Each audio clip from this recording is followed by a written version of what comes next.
Atas tindakan jaksa penuntut umum terhadap perkara pidana nomor 19/B/2020/PN Palembang. Karena tuntutan jaksa pada sidang agenda tuntutan kemarin itu sangat kontroversial karena kami nilai sangat tidak objektif dan tidak saja subjektif. Tidak objektif menurut ketentuan dalam undang-undang itu pasal 351 ayat 1. Ancaman hukumannya 2 tahun 8 bulan, sementara jaksa menuntut 6 bulan tahanan. Jadi itu kami nilai sangat tidak objektif dan subjektif. Objektif tidak memiliki atau mempertimbangkan hati nurani daripada klien kami. Jadi itu yang kami adukan di sini. Korban atau kami sebagai pendamping mengadukan menuntut jaksa penuntut umum untuk dinonaktifkan karena disinyalir ada indikasi titipan uang dengan tuntutan 6 bulan. Yang pertama sekali yaitu pada tahap kedua terdakwa tidak ditahan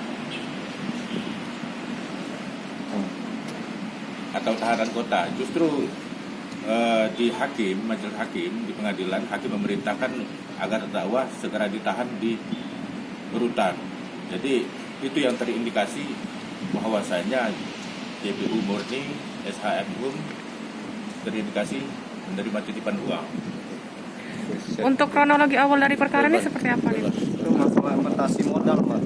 Itu kira-kira modal saya tipukan itu hampir 1.970.000-an.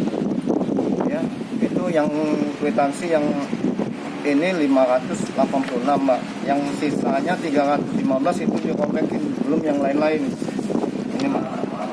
Ya, izin Pak untuk bisa terjadinya keributan itu Bapak gimana? kronologinya.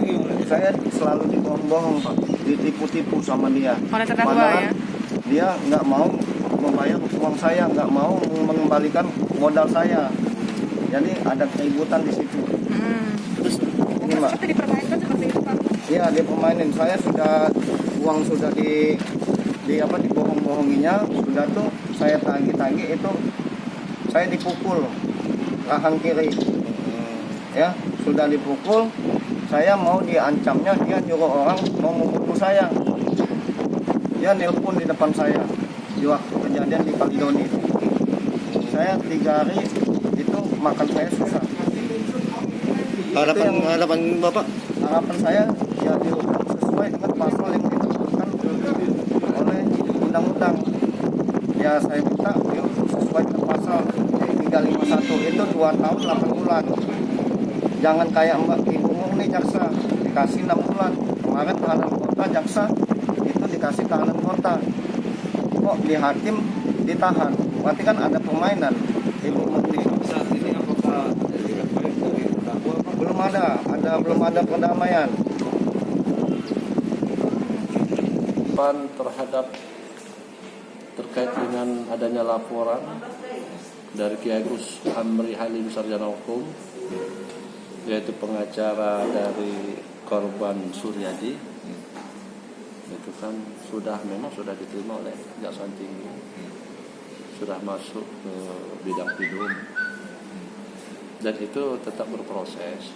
Tentu berprosesnya itu akan memanggil nanti pihak-pihaknya, memanggil jaksanya tentang laporan tersebut. Dan apapun bentuk laporan yang masuk ke kejaksaan ini semua diproses. Nah, menyangkut isi laporan tersebut, bahwasannya mereka pihak korban ini merasa tidak puas atas tuntutan penuntut umum 6 bulan atas kasus tersebut.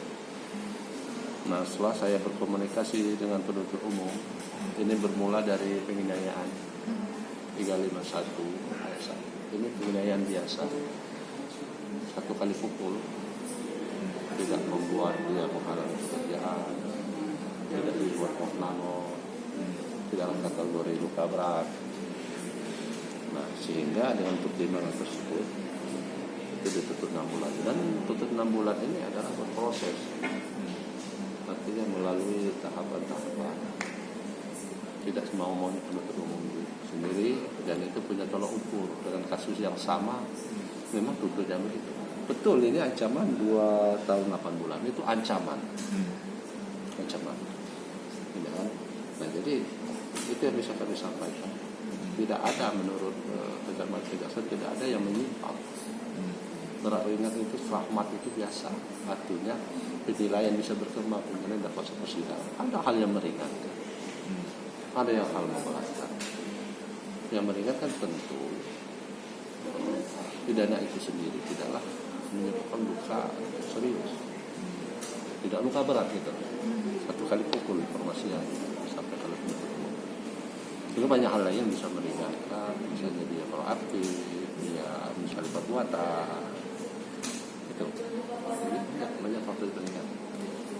Pandang ancaman 2 tahun 8 bulan, dan itu tidak beda jauh, bahkan termasuk dengan perkara yang sama masuk agak berat tuntutan itu 6 bulan itu. Nah itu dalam perkara yang sama ya. Ya itu yang bisa kami jelaskan. Jangan lupa subscribe, share, komen, dan like ya.